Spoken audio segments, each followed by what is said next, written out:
The world today is safer, healthier, and more prosperous than it has ever been.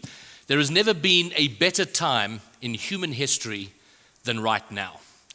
If that is true, you're probably asking yourself, well, why doesn't it feel that way? But let me assure you that it is true, and all your nostalgic visions about the good old days are wrong. You fantasize about your childhood and how healthy it was, how cheap things were, and how business seemed to be so much more personal.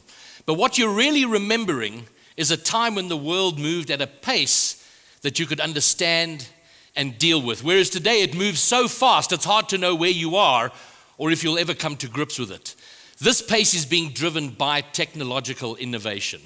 At the center of every significant change in our lives has been a technology of some sort.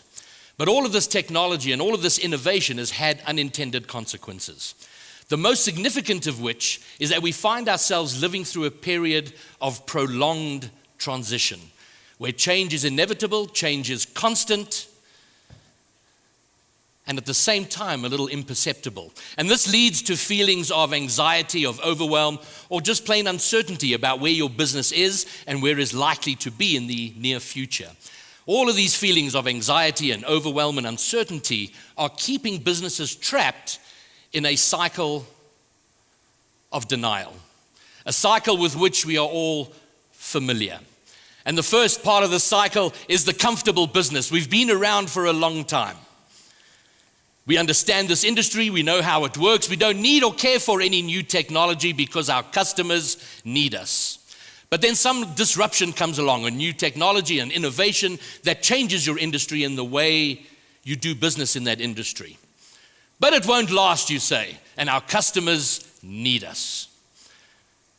But at some point, the technology gains traction and the resistance builds.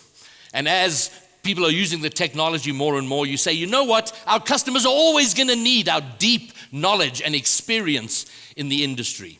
But at some point, there has to be at least a grudging acceptance of this innovation or this technology. And you say, okay, we'll take a look at it.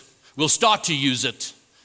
But then you do exactly what you've always done. You use brand new technology to do old things. No innovation, no new way of thinking. And then there is resignation, the realization that this is not going away. But now you're behind. Now you're playing a game of catch-up.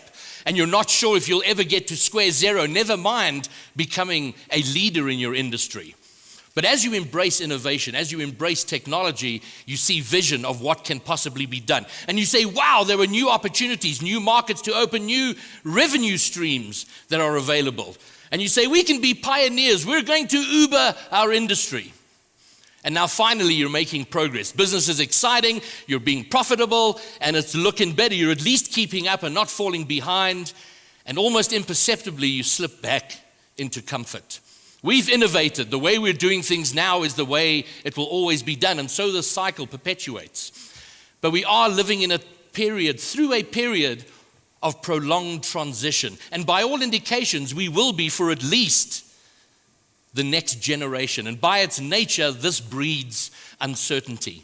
To find any sense of stability or profitability means this cycle needs to be short-circuited. Where you want to be is disruption, vision, progress. When you're making progress, disrupt. Have greater vision, make better progress, and then disrupt again. And so the cycle of denial becomes the cycle of innovation.